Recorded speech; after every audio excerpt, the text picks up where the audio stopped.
السلام عليكم ورحمة الله وبركاته. إن الحمد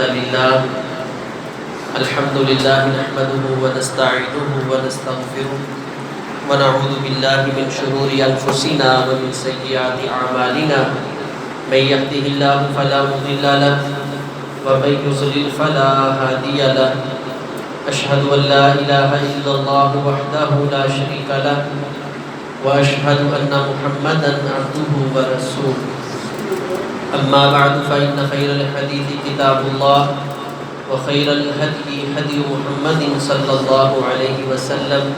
إن شر الأمور محدثاتها وكل محدثة بدعة وكل بدعة ضلالة وكل ضلالة في النار.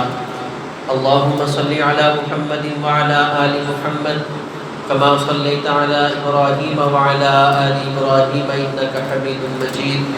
اللهم بارك على محمد وعلى آل محمد كما باركت على إبراهيم وعلى آل إبراهيم إنك حميد مجيد. قد قال الله تبارك وتعالى في القرآن المجيد والفرقان الحميد. أعوذ بالله السميع العليم من الشيطان الرجيم من همزه ونفخه ونفسه. بسم الله الرحمن الرحيم. فإن آمنوا بمثل ما آمنتم به فقد اهتدوا وإن تولوا فإنما هم في شقاق فسيكفيكهم الله وهو السميع العليم. وقال الله تبارك وتعالى في مقام آخر. ومن يطع الله ورسوله فأولئك مع الذين أنعم الله عليهم من النبيين والصديقين والشهداء والصالحين وحسن أولئك رفيقا. وقال النبي صلى الله عليه وسلم اللهم أعز الإسلام بعمر بن الخطاب أو بعمر بن الحشام أو كما قال عليه الصلاة والسلام.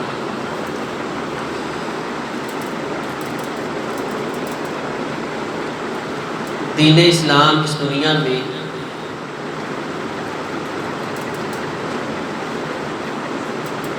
غالب ہونے کے لیے آیا ہے اور اللہ تبارک و تعالی کا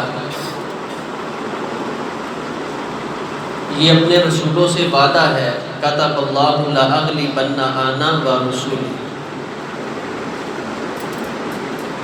آزمائشیں، تکلیفیں، پریشانیاں، وقتی معاملات، یہ سارا کچھ ہے، لیکن نتیجہ یہ ہے کہ اللہ،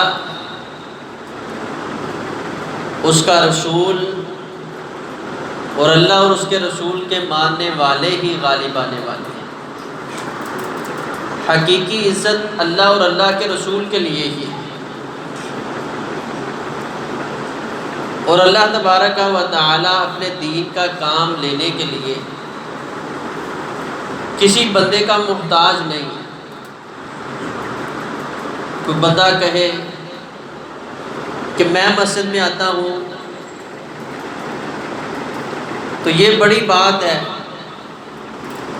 میری وجہ سے مسجد کی آبادی ہو رہی ہے. نہیں، بلکہ یہ اللہ کا فضل اور کرم ہے کہ اللہ تبارک و تعالیٰ نے مجھے اپنے گھر میں آنے کی توفیق عطا کر دی.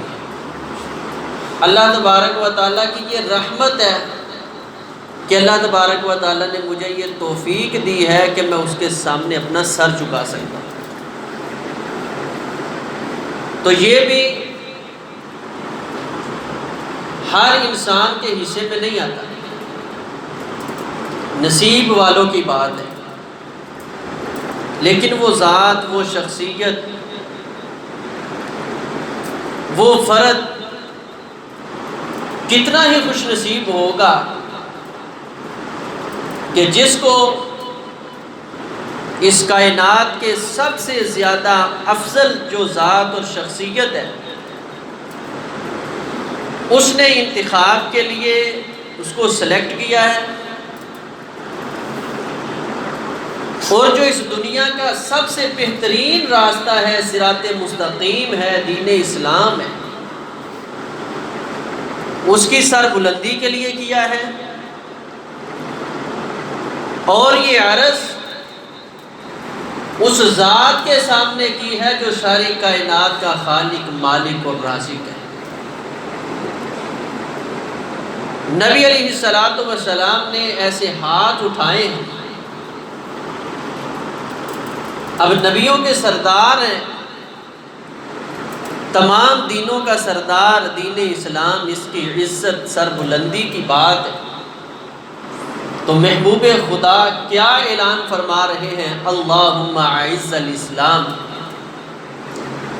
اے اللہ یہ دین اسلام یہ پہلے دن سے ہی عزت والا ہے، قیامت تک یہ معزز رہنے والا ہے، لیکن ابھی وقتی پریشانیاں اور تکلیفیں ہیں، میں تیرا نبی تجھ سے التجا کرتا ہوں، اے اللہ اس اسلام کی سر بلندی کا سبب، اس اسلام کی سر بلندی اور عظمت کی وجہ اگر تو بنانا چاہتا ہے تو عمر بن خطاب کو بنا دے۔ دعا کی، اور یہ بات کسی سے چھپی ہوئی نہیں ہے کہ اس دنیا میں پیغمبر علیہ السلام کے جتنے امتی ہیں وہ سارے کے سارے پیغمبر علیہ السلام کے مرید بن کر آئے ہیں۔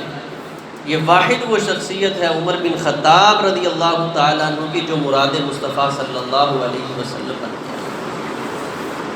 انہی کے بارے میں اللہ تبارک و تعالیٰ فرماتے ہیں فَإِنْ آمَنُوا بِمِثْلِ مَا آمَنْتُمْ بِهِ فَقَدِ اهْتَدَوْا، اگر ایمان نبی کے ان وفاداروں، حبدار نبی کے ان شاگردوں جیسا ہوا تو میں کسی بھی مسلمان کا ایمان قبول کروں، اگر ان لوگوں کا ایمان صحابہ جیسا نہ ہوا تو میں اللہ ان کا ایمان، ان کا دین، اس کا اسلام کبھی قبول نہیں کروں۔ تو سب سے پہلی وجہ اور سبب کیا ہے کہ اللہ کے نبی علیہ السلام نے عمر بن خطاب رضی اللہ تعالیٰ عنہ کے لیے دعا کی، اور اللہ تبارک و تعالیٰ نے ایمان کے لیے ان کو کسوٹی قرار دیا ہے۔ اس کی سب سے پہلی وجہ یہ ہے کہ صحابہ میں سے ابو بکر و عمر کا ایمان یہ قابل فخر ایمان تھا۔ نبی علیہ السلام صحیح بخاری میں آپ فرمایا کرتے، پہلے لوگوں کے قصے، ان کی جو حالات و واقعات اپنے صحابہ کو سنایا کرتے۔ آپ نے فرمایا ایک بھیڑیا تھا، وہ ایک چرواہے کی بکریاں لے کے چلا گیا، تو وہ چرواہا اس کے پیچھے پڑا، اس سے بکری کو چھین لیا، تو وہ کہتا ہے آج تو چھڑا رہا ہے جو درندوں کا دن ہے، جس دن ہر چیز کو دوسری چیز نگل جائے گی، یعنی قیامت کا دن، اس دن ان کو کون بچائے گا؟ تو یہ بھیڑیا جو ہے یہ اس سے یہ گفتگو کر رہا ہے، اس کو سمجھا رہا ہے کہ بھئی اپنے بچاؤ کی بھی کوئی تدبیر کر لے۔ صحابہ فرمانے لگے بھیڑیا بھی کبھی بولتا ہے، بھیڑیا بھی لوگوں سے گفتگو کرتا ہے؟ صحابی بیان فرماتے ہیں اس وقت اتفاق یہ مجلس میں نہ ابو بکر صدیق تھے نہ عمر تھے رضی اللہ عنہما، تو نبی علیہ السلام نے فرمایا فَإِنِّي أُؤْمِنُ بِذَلِكَ أَنَا وَأَبُو بَكْرٍ وَعُمَرٍ، یہ جو میں بات کر رہا ہوں مجھے اس پہ ایمان ہے، اور اگر کسی کو تصدیق کی ضرورت ہو جاؤ ابو بکر سے پوچھ لو، عمر سے پوچھ لو، میری بات کی تصدیق وہ فوراً کر دیں گے کہ مجھے فخر ہے ان پہ ایمان پر کہ وہ اس طرح کا ایمان لے کے آئے ہیں کہ میری زبان سے کوئی بات نکل جائے وہ سوچتے ہی نہیں ہے کہ ایسے ہوگا بھی نہیں ہوگا، میرے نبی نے فرما دیا اسی طرح ہی ہے۔ یہ قابل فخر ایمان ہے عمر بن خطاب رضی اللہ تعالیٰ عنہ کا۔ اور پھر اگر بات ان کے دین کی ہو، صحیح البخاری میں رسول اللہ صلی اللہ علیہ وسلم نے فرمایا بینما انا نائم، ایک دن میں سویا ہوا تھا، سوئے میں نے خواب کے اندر دیکھا عرض علی الناس، میرے سامنے لوگوں کو پیش کیا جا رہا ہے، اور ان لوگوں کے اوپر قمیضیں ہیں، کسی کی قمیض یبلغ ما بین الثدیا، وہ ان کے سینوں تک پہنچ رہی ہے، کسی کی ناف تک پہنچ رہی ہے، کسی کے گھٹنوں تک پہنچ رہی ہے۔ جبھی میرے سامنے عمر بن خطاب رضی اللہ تعالیٰ عنہ کو پیش کیا گیا، یجر قمیصہ، عمر بن خطاب کا قمیض اتنا لمبا ہے وہ زمین پہ گھسٹتے ہوئے چلتے آ رہے ہیں۔ قمیض پیچھے زمین پہ پڑی ہوئی ہے، اتنا بڑا قمیض پہنا ہے۔ صحابہ فرمانے لگے فما اولتہ یا رسول اللہ صلی اللہ علیہ وسلم، اے اللہ کے نبی صلی اللہ علیہ وسلم آپ اس کی تعبیر کیا کرتے ہیں؟ فرمایا اس سے مراد الدین، دین ہے۔ کوئی اپنے وجود کے اعتبار سے اپنے سینے تک دین پہ عمل کر رہا ہے، کوئی اپنی ناف تک عمل کر رہا ہے، کوئی جو ہے اپنے گھٹنوں تک دین کے مطابق، یعنی اس حیثیت میں اتنا زیادہ دین میں بڑھتا جا رہا ہے۔ میں قربان جاؤں، عمر جو ہے وہ دین کے اندر لت پت ہو چکا ہے، اس قدر دین کے اندر مضبوط۔ اور اسی لیے تو رسول اللہ صلی اللہ علیہ وسلم نے فرمایا تھا جتنا آدمی دین میں مضبوط ہو اتنا شیطان پہ زیادہ سخت ہوتا ہے۔ فرمایا نبی علیہ الصلوۃ والسلام نے یا ابن الخطاب، اے خطاب کے بیٹے، میں اللہ کا نبی تجھے آج ایک بات بتا دوں، اللہ کا نبی صلی اللہ علیہ وسلم تجھے ایک خوشخبری سنائے۔ وہ خوشخبری کیا ہے؟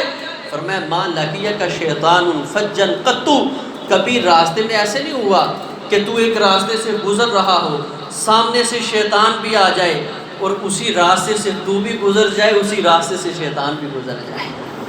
الا سلک فجا غیر فجک، جس راستے پہ فاروق کی نظر ہو، شیطان کے بس کی بات نہیں ہے کہ اس راستے پہ چلے، وہ اس راستے کو چھوڑ کے کہیں اور بھاگ جاتا ہے۔ اس قدر دین کے اندر مضبوط ہے۔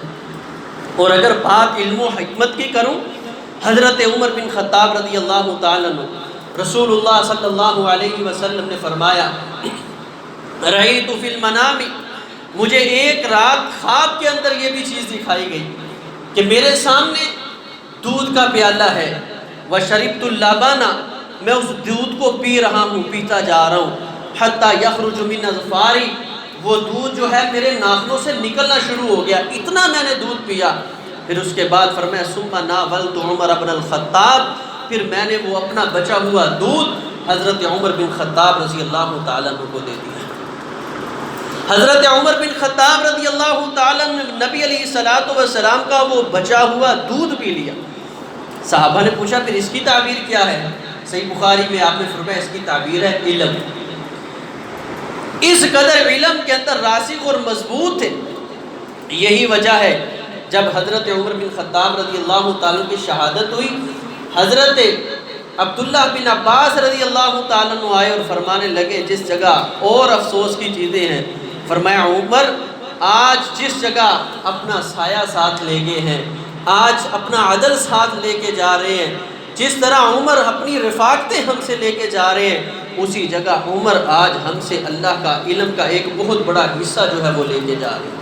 اور فرمانے لگے ایک پلڑے کے اندر انبیاء کے بعد سارے لوگوں کا علم رکھ دیا جائے اور ایک پلڑے میں صرف عمر کے علم کو رکھ دیا جائے، مقابلہ نہیں ہو سکتا۔ اس قدر اہل علم اور اس قدر تفقہ و بصیرت کے مالک تھے، ایسے نہیں عدل و انصاف قائم ہو گیا، اللہ نے ان کو علم و حکمت اور دانش مندی سے نوازا تھا۔ یہی عمر بن خطاب رضی اللہ تعالیٰ عنہ، نبی علیہ الصلوۃ والسلام ایک دن فرمانے لگے اے عمر، جب مجھے اللہ تبارک و تعالیٰ نے معراج کروائی تھی نا تو مجھے جنت کی سیر کروائی گئی، تو میں چلتے چلتے ایک محل کے پاس پہنچا تو بڑا ہی خوبصورت، اتنا خوبصورت کہ اللہ کے نبی علیہ الصلوۃ والسلام کے دل میں ایک حرص، لالچ پیدا ہوئی کہ میں اس گھر کے اندر دیکھوں جو باہر سے اتنا خوبصورت ہے اندر سے کتنا خوبصورت ہوگا۔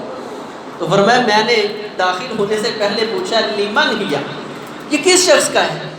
تو حضرت جبرائیل علیہ الصلوۃ والسلام فرمانے لگے یہ رجل من القرشی، یہ ایک قریشی آدمی کا ہے۔ تو فرمانے لگے نبی علیہ السلام نے فرمایا میں قریشی ہوں؟ وہ فرمانے لگے نہیں، من امت محمد صلی اللہ علیہ وسلم، یہ محمد صلی اللہ علیہ وسلم کے امتیوں میں سے کسی کا ہے۔ نبی علیہ السلام فرمانے لگے کہ میں امت کا سردار ہوں، میں خود محمد صلی اللہ علیہ وسلم۔ وہ فرمانے لگے نہیں اللہ کے نبی صلی اللہ علیہ وسلم، بلکہ یہ آپ کے غلام عمر بن خطاب رضی اللہ تعالیٰ عنہ کا ہے۔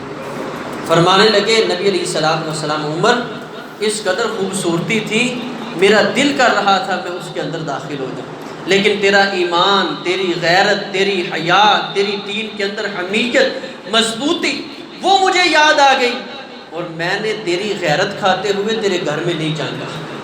یہاں یہ بات بھی سمجھ لیں، جو پیر ہے وہ مریدوں کے گھروں میں جھانکا نہیں کرتا۔ پیغمبر علیہ السلام پیر ہیں، میرے نبی نے جنت ہے، اس جنت میں بھی اپنے مرید کے گھر میں نہیں جھانکا، تو وہ پیر کیا پیر ہوگا جو کبھی کسی کی دولت کی طرف جھانکے، کبھی کسی کی عزت کی طرف جھانکے۔ پیر اس کو مانے جو عزت کا بھی محافظ ہو، گھر کا بھی محافظ ہو۔ حضرت عمر بن خطاب رضی اللہ تعالیٰ رونے لگے، فرمایا اے اللہ کے رسول صلی اللہ علیہ وسلم، میں آپ پہ غیرت کروں گا کہ آپ میرے گھر میں کیوں جھانک آئے ہیں؟ یہ کیسے ہو سکتا ہے؟ فرمایا عمر بات یہ نہیں، بات تیری غیرت کی تھی، تو میرے مسئلے میں نہیں غیرت کرتا، لیکن مجھے تو پتا ہے ایمان اور غیرت اور دین اسلام علم میں یہ عمر اس قدر مضبوط ہے کہ اس کے گھر میں جھانکنا میں محمد کے بس کی بات نہیں ہے صلی اللہ علیہ وسلم۔ تو آج کوئی عمر پہ جھانکے اس انداز پہ، عمر کی عزت پہ، اس کی حیثیت کیا ہے؟ پیغمبر علیہ السلام جس کا حیا کرے، جس کی غیرت کائنات کے نبی کھائیں، تو پھر مجھے کہنا پڑے گا میرے نبی نے تو یہ بات 1400 سال پہلے اس کا فیصلہ کر دیا تھا۔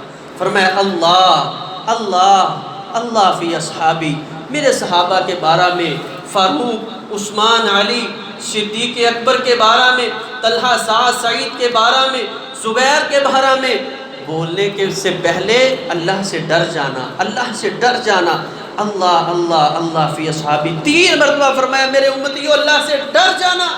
میرے صحابہ کے بارے میں کبھی نہ زیبا الفاظ نہ استعمال کر لینا۔ کیوں؟ فرمایا فمن احبہم فبحبی احبہم۔ بات یہ نہیں ہے کہ صدیق سے محبت اس لیے، فاروق سے محبت اس لیے کہ انہوں نے نبی کی تصدیق کی، انہوں نے نمازیں بڑی پڑھی، انہوں نے صدقات بڑے کیے، انہوں نے جہاد بڑا کیا، قتال بڑا کیا، اللہ کے راستے میں خرچ بہت کچھ کیا۔ نہیں، صدیق اور فاروق سے محبت کیوں ہے؟ فَبِحُبِّي أَحَبَّهُمْ، میرے امتیوں کو پتہ ہے یہ مجھے پسند ہے اس لیے وہ ان کو محبت کرتے ہیں۔ جس کو اپنے نبی کی چوائس کا، محبت کا پتہ ہے، وہ پیغمبر کی محبت پہ صدیق سے پیار کرتا ہے۔ فَبِحُبِّي أَحَبَّهُمْ، اس کو میرے سے محبت ہے تو وہ میری محبت کی علامت کیا ظاہر کرتا ہے؟ وہ میرے ساتھیوں سے محبت کرتا ہے۔ وہ فاروق سے پیار کرتا ہے، وہ صدیق سے عقیدت رکھتا ہے، وہ عثمان کا حیا کرتا ہے، وہ علی کو اپنے ایمان کی علامت سمجھتا ہے، علی سے محبت اور عقیدت کو اپنے ایمان کا حصہ سمجھتا ہے۔ حسن و حسین رضی اللہ عنہم اجمعین، ان سارے صحابہ سے عقیدت فَبِحُبِّي أَحَبَّهُمْ اس وجہ سے ہے کہ میرے نبی کو ان سب سے پیار ہے۔ وَمَنْ أَبْغَضَهُمْ فَبِبُغْضِي أَبْغَضَهُمْ، فرمایا اور جو ان پہ تبرہ کرے، گالیاں نکالے، ان کے بارے میں برا سوچے، اس کا کوئی قصور نہیں ہے، اصل میں اس کے دل میں نفاق اس قدر آ گیا کہ وہ میں اللہ کے نبی کو گالیاں دینا چاہتا تھا۔ فَبِبُغْضِي، اس کو اصل میں میرے سے بغض ہے، نفرت تو مجھ سے ہے، لیکن اگر مجھے کچھ کہے گا تو اس کا جینے کا اس کو کوئی حق نہیں دے گا، اس نے پینترا بدلا ہے، راستہ بدلا ہے۔ فَبِبُغْضِي أَبْغَضَهُمْ، تو میرا ساتھ جو اس کی نفرت اور بغض ہے اس کو نکالنے کے لیے وہ کبھی صدیق کو گالیاں دیتا ہے، کبھی فاروق کو دیتا ہے، کبھی عثمان کو برا کہتا ہے۔ اس حدیث پہ اب خود زاویہ قائم کریں کہ پیغمبر علیہ السلام کے صحابہ سے محبت اور عقیدت کیوں ہے، کہ ان سب سے پیغمبر علیہ السلام کو محبت اور پیار ہے۔ اور اسی طرح اگر ان کے اخلاص کی بات کریں، اللہ کی رضا کی بات کریں، حضرت عمر بن خطاب رضی اللہ تعالیٰ عنہ کے بارے میں حضرت عمر بن طفیل رضی اللہ تعالیٰ عنہ بیان فرماتے ایک رات اچانک تہجد کے قریب وقت تھا تو میری آنکھ کھلی، میں نے دیکھا باہر کوئی آدمی مدینے سے باہر جا رہا، راستے میں سے گزر رہا، میں نے دیکھا یہ کون ہے شخص، میں نے پیش جہاں لیا، یہ تو عمر بن خطاب رضی اللہ تعالیٰ عنہ۔ صبح ہوئی، فجر کی نماز پڑھی، میں نے پوچھا اے امیر المؤمنین، آپ رات کے وقت مدینے سے باہر کدھر گئے تھے؟ فرمانے لگے کوئی مسئلہ نہیں، وہ میرے رب کا معاملہ ہے، ضد ہے، بتائیں۔ فرمایا نہیں، وہ نہیں میں بتا سکتا، اخلاص ہے۔ حضرت عمر بن طفیل رضی اللہ تعالیٰ فرمانے لگے اچھا اگر آپ کا اور رب کے معاملہ ہے، کہتے میں نے دل میں سوچا کہ رب کے ساتھ جو معاملہ ہے وہ ایک دن کا نہیں ہوتا، وہ پھر پے در پے ہی ہوتا ہے، لگاتار مسلسل ہوتا ہے، آپ نہیں بتانا خط کل میں خود آپ کو پکڑ لوں گا۔ دوسری رات آئی، کہنے لگے آج نیند کہاں سے آئے؟ وہی وقت ہوا امیر المسلمین امیر المؤمنین عمر بن خطاب رضی اللہ تعالیٰ عنہ نکلے مدینے سے باہر، دیکھا جھونپڑی ہے، اس میں داخل ہو گئے، کافی ٹائم لگ گیا، واپس پلٹے، کہنے لگے جیسے ہی جھونپڑی سے باہر نکلے میں جلدی سے اس جھونپڑی کے اندر داخل ہو گیا۔ دیکھتے ہی میں نے کیا دیکھا، وہاں ایک نبینی اپاہج ہاتھ پاؤں سے مری ہوئی ایک چھوٹی اللہ کی ایک بندی بیٹھی ہوئی۔ میں نے جیسے ہی السلام علیکم کہا، اس نے وعلیکم السلام، تو میں نے پوچھا اے اماں تو کون ہے اور تجھے پتہ ہے تیرے پاس کون آیا ہے؟ کہنے لگی بیٹا تو وہی نہیں ہے جو ابھی جھونپڑی سے باہر گیا ہے؟ کہنے لگے نہیں، تو کون ہے؟ کہنے لگا میں بس ایک اللہ کا بندہ ہوں، تیرا ایک بیٹا ہوں بیٹوں کی طرح۔ آپ یہ بتائیں، جو پہلے فرمانے لگی وہ جو پہلے شخص میرے پاس آیا تھا نا، وہ بھی جب سے میرے پاس آ رہا ہے اسے جب بھی میں پوچھتی ہوں وہ یہی بتاتا ہے کہ اللہ کا بندہ ہوں، تیرے بیٹوں میں سے ایک بیٹا ہوں، تیری خدمت کے لیے مجھے رب نے معمور کیا۔ فرمانے لگے میرے دل پہ خیال آیا کیا خدمت کرتے ہوں گے؟ میں نے پوچھا اللہ کی بندی کیا کرنے آتے ہیں؟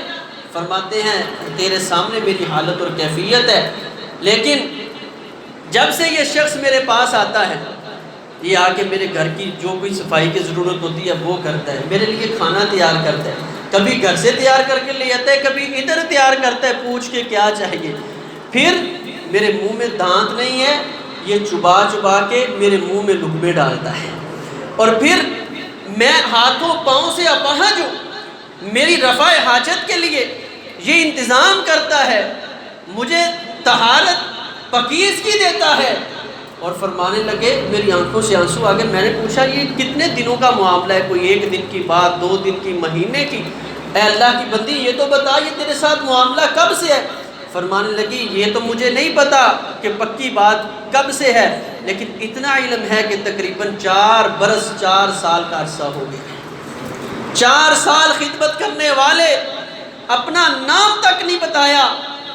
حضرت عمر بن طفیل رضی اللہ تعالیٰ عنہ کی چیخیں نکلی، فرمانے لگے امیر المومنین تو حق رکھتا ہے کہ مسلمانوں کی تو امارت سنبھالے، مسلمانوں کی قیادت سنبھالے، جن لوگوں کے دلوں کے اندر عوام کی فلاح کے یہ جذبات ہوں وہ اس بات کا حق رکھتے ہیں کہ اللہ تبارک و تعالیٰ ان کو اس عوام کی خدمت کا موقع عطا فرمائے۔ کہتے جب یہ بات اسے، وہ امیر المومنین عمر بن خطاب تھے جو 4 سال سے میرے پاس آ رہے ہیں، کہتے میں جلدی سے وہاں نکلا، جلدی سے مسجد کی طرف۔ جب میں مسجد میں آیا تو کیا دیکھتا ہوں؟ پہلے عوام کی خدمت کرنے والا اب رب کو راضی کر رہا ہے، اور کیا قیام کی حالت میں قرآن کی ایک آیت کی تلاوت ہے، ربنا صرف عنا عذاب جہنم ان عذابها کان غراما۔ اے اللہ عمر کو جہنم کے عذاب سے بچا لینا، وہ عذاب بڑا سخت ہے۔ کہتے جب یہ آیات بار بار فاروق کی زبان سے سنی، رہا نہیں کیا، پیچھے سے ایسے پکڑ لیا، اے عمر بس کر دے، مجھے رب کعبہ کی قسم ہے اگر عمر بھی جہنم میں جائے گا پھر جنت میں جانے کے لیے اللہ نے کسی انسان کو پیدا ہی نہیں کیا۔ وہ جس آدمی کے اندر اخلاص یہ ہو، حضرت عمر بن خطاب رضی اللہ تعالیٰ جب دیکھا کہ عمر بن طفیل میرا پیچھا کیے ہوئے ہیں، جلدی سے نماز کو ختم کیا، پھر اللہ کے سامنے ہاتھ اٹھا لیا، اللہ تو جانتا ہے یہ معاملہ تیرا اور میرا تھا، میں نے کسی بندے کو نہیں بتلایا، یہ زبردستی مطلع ہو گیا ہے، اے اللہ اس کی پکڑ بھی کل قیامت کے دن عمر سے نہ کر لینا۔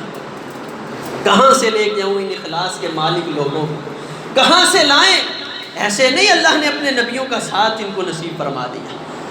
وَمَن يُطِعِ اللَّهَ وَرَسُولَهُ فَأُولَٰئِكَ مَعَ الَّذِينَ أَنْعَمَ اللَّهُ عَلَيْهِم مِّنَ النَّبِيِّينَ وَالصِّدِّيقِينَ وَالشُّهَدَاءِ وَالصَّالِحِينَ۔ فرمایا یہی لوگ ہیں جن کو اللہ اپنے نبیوں کا، شہداء کا، صدیقین کا ساتھ نصیب فرمائے گا۔ اور جس جگہ ان کی زندگی کے اور بڑے کارنامے ہیں، یہ نبی علیہ السلام نے اپنی زبان اقدس سے زندگی میں ان کو شہادت کی خبر دے دی تھی۔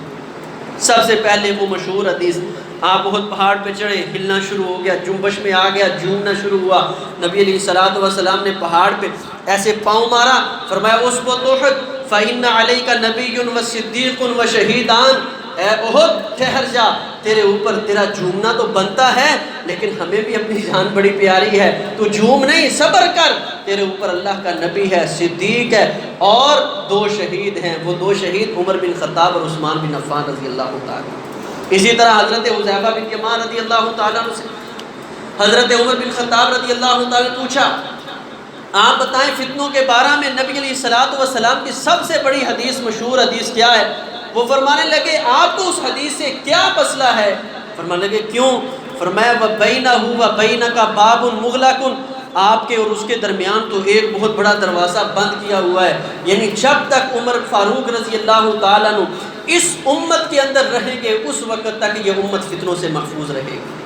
حضرت عمر بن خطاب رضی اللہ تعالیٰ فرمانے لگے اَيُفْتَحُ هَذَا الْبَابَ أَمْ يُكْسَرُ، مجھے یہ بتائیں اس دروازے کو توڑا جائے گا یا کھولا جائے گا، یعنی اس کو سائڈ سے کر دیا جائے گا یا بالکل ختم کر دیا جائے گا؟ حضرت حذیفہ جو رازدان مصطفیٰ ہیں صلی اللہ علیہ وسلم، ان کو نبی علیہ السلام کا رازدان کہا جاتا تھا، فرمانے لگے بل یکسر ھذا الباب، اس دروازے کو کھولا نہیں جائے گا، توڑا جائے گا۔ یہ اشارہ تھا شہادت عمر رضی اللہ تعالیٰ عنہ کی طرف۔ حضرت عمر رضی اللہ تعالیٰ فرمان لگے اذن لا یغلق ابدا، پھر اس دروازے کو کبھی بند نہیں کیا جائے گا۔ اس کا مطلب یہ ہے اس امت میں فتنے آئیں گے اور لگاتار مسلسل یہ امت فتنوں کا شکار ہوتی جائے گی۔ کب؟ جب شہادت عمر ہو جائے گی۔ یہ نبی علیہ السلام نے اپنی زبان سے ان کو پیش گوئی کی تھی۔ تو حضرت عمر بن خطاب رضی اللہ تعالیٰ نے اللہ کے نبی علیہ السلام کی زندگی میں بڑھ چڑھ کے جو ہے دین کے کاموں میں حصہ لیا۔ پھر اللہ تبارک و تعالیٰ نے آپ کے اوپر اس امت کی ذمہ داری ڈالی، اس کو جس طرح نبھایا ہے، عدل و انصاف، محبت، پیار، لوگوں کے ساتھ عقیدت۔ بڑے سخت تھے، لوگ پوچھا کرتے تھے فاروق اتنے سخت ہو، اب اتنی نرمی کہاں سے آ گئی؟ فرمایا یہ امت کے بوجھ نے عمر کی سختیوں کو توڑ کے رکھ دیا ہے، ان کے غم نے، ان کی پریشانیوں نے، ان کے احساس نے، اس امت کے خیال نے عمر کے اندر جتنی سختیاں سی ساری ختم کر کے رکھ دی۔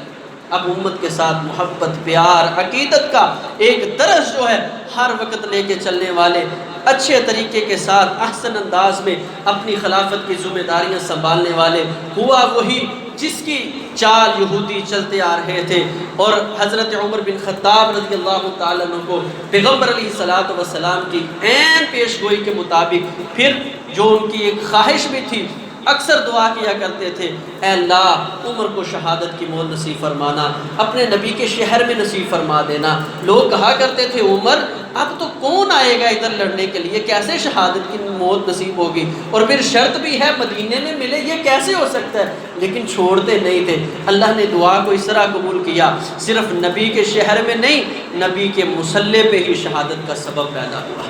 اور یہ مجوسی ایران کا ابو لؤلؤ فیروز جو ہے، اس نے حضرت عمر بن خطاب رضی اللہ تعالیٰ عنہ پہ فجر کی نماز کے وقت حملہ کیا، جب حضرت عمر بن خطاب رضی اللہ تعالیٰ عنہ صحابہ اکرام اور تابعین کی ایک بہت بڑی جماعت کو فجر کی نماز پڑھا رہے تھے، اور اس نے کئی بار زہر الود خنجر جو تھا اس کے ساتھ کیا، آپ کی جو ہے پیٹ کی آنتڑیاں کٹ گئی، حتیٰ کہ جو چیز بھی کھاتے وہ اسی طرح جو ہے آنتڑیوں سے باہر نکل آتی۔ اس وقت طبیبوں نے جو ہے یہ چیز حکاماں نے بتائی کہ اب ان کا علاج نہیں ہے، بس یہ چند دنوں کے مہمان ہیں۔ اس وقت بھی آپ کو ایک ہی فکر تھی، یہ بتائیں مجھے قتل کس نے کرنے کی کوشش کی ہے؟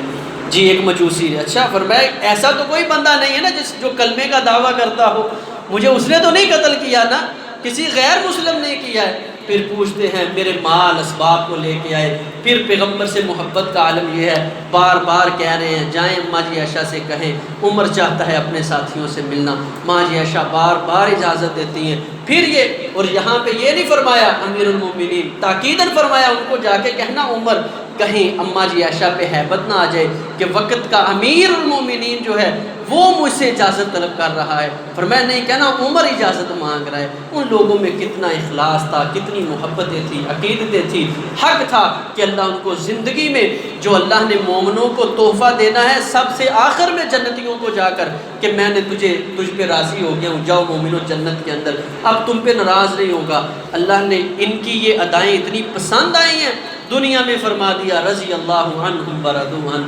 جنتیوں کو تو ملے گا، میرے نبی کے صحابہ تم اتنے پیارے ہو، یہ تحفہ تمہیں دنیا میں ہی میں عنایت فرما رہا ہوں۔ اس کے حقدار تھے۔ صحابہ سے محبت، پیار، عقیدت یہ ہمارے ایمان کا حصہ ہے۔ اللہ تبارک و تعالی ہمیں سنت کے مطابق ہی زندگی بسر کرنے کی توفیق عطا فرمائے۔ ان الحمد للہ نحمده ونستعینه ونستغفره ونعوذ باللہ من شرور انفسنا ومن سیئات اعمالنا من يهده الله فلا مضل له ومن يضلل فلا هادي له اشهد ان لا اله الا الله وحده لا شريك له واشهد ان محمدا عبده ورسوله اللهم صل على محمد وعلى ال محمد وبارك وسلم عليه۔ آج کے خطبہ جمعہ میں ہم نے انتہائی اختصار کے ساتھ حضرت عمر بن خطاب رضی اللہ تعالیٰ عنہ کے فضائل و مناقب کو ذکر کرنے کی کوشش کی۔ انشاءاللہ جو ہمارے موضوعات چل رہے ہیں سیر الصحابہ سے، حضرت ابوبکر صدیق رضی اللہ تعالیٰ، اسی مناسبت سے انشاءاللہ چند جو ہے جمعے کے بعد ہم وہ اپنا سلسلہ شروع کر لیں گے۔ اس میں انشاءاللہ تفصیل کے ساتھ ان کی سیرت، ان کی زندگی جو ہے نا اس کو انشاءاللہ بیان کیا جائے گا۔